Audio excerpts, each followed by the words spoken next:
how to automate draw.io diagrams with Chatgpt. So let's get started. First, open your web browser and go to the Chatgpt website. Think about the diagram you want to create. Plan the nodes, shapes, and connections you need. Now, type a prompt asking Chatgpt to generate XML code for a draw.io diagram.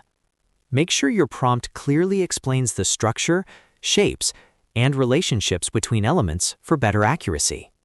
Once Chatgpt generates the XML code, simply click the Copy button and copy the entire code carefully.